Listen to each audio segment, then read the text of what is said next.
हमारे बुजुर्ग ये सारे फैसले पहले कर गए, सब कुछ हमारे बुजुर्ग बता गए, और हमारे जैसे मौलवियों पर वो दीन छोड़कर नहीं गए कि कैलवरी ग्राउंड और गुफ्तगू करे, पार्टी जाकर और करे, कराची जाकर और करे, मजमा नरम देखे तो और बात करे, गरम देखे तो और बात करे। हमारे मौलवियों पर ये दीन छोड़कर वो नहीं गए, ना वो यहूद नसारा के एजेंटों के हवाले हमें करके गए हैं कि भाई केबलों पर बैठकर हुजूर के दीन पर फसाद मचाना है और अपनी तरफ से दीन की तशरीह करनी है, और वहाँ जाकर हुजूर के दीन की हर शिक को और हर चीज़ को मशकूक बना देना है हुजूर की उम्मत की नज़रों में। भाई आज तक 1400 साल फैसला ही नहीं कर सके कि तलाक का मसला क्या था, निकाह का मसला क्या था, सूद का मसला क्या था, हराम का मसला क्या था, हलाल का मसला क्या था।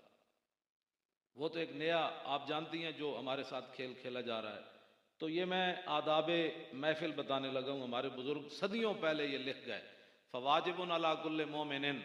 आपने लिखा कि हर मुसलमान पर यह बात ज़रूरी और लाजमी है, क्या, मता ज़करहु औ इंदा ज़ुकिरहु, कि जब वो खुद हुजूर का जिक्र करे या उसके सामने हुजूर का जिक्र किया जाए तो फिर वो क्या करे बंदा मोमिन। फ़वाजिबुन अला कुल्लि मोमिनिन, हर मुसलमान पर फिर क्या लाजिम है, वो क्या करे। कहते हैं यख्दा व यख्शा व यतवक्करा व युसक्किन मिन हरकतिही। फरमाया जब खुद हुजूर का जिक्र करे सल्लल्लाहु अलैहि वसल्लम या उसके सामने जिक्र किया जाए तो फिर क्या करे, अपने अंदर आजिज़ी पैदा करे, अपने अंदर आजिज़ी पैदा करे।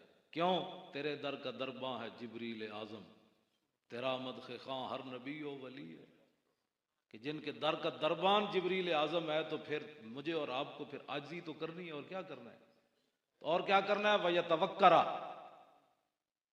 जब हुजूर का जिक्र हो तो फिर अपनी ज़ुबान से भी और अपनी गुफ्तगू से भी और अपनी हालत से भी हुजूर की अजमत और शान जाहिर करे कि मैं वाकई हुजूर से मोहब्बत करता हूँ, मेरे दिल में हुजूर की अजमत है।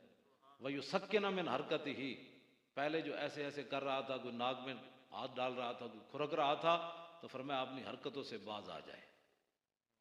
और फिर इस पर दलील क्या दी, आपने फरमाया कि वह याखुज़ु फी हैबती व इजलालिही बिमा कान याखुज़ु बी नफ्सहु लौ कान बैन यदैह। हुजूर की अजमत और हुजूर का जलाल और हुजूर की हैबत उस महफिल में खुद जिक्र करे या उसके सामने जिक्र हो तो इस तरह तारी करे, ये तसव्वुर करके कि अगर मुझे हुजूर की ज़ाहिरी हयात में हुजूर की मजलिस में बैठने का मौका मिलता तो मैं फिर क्या अदब करता हुजूर।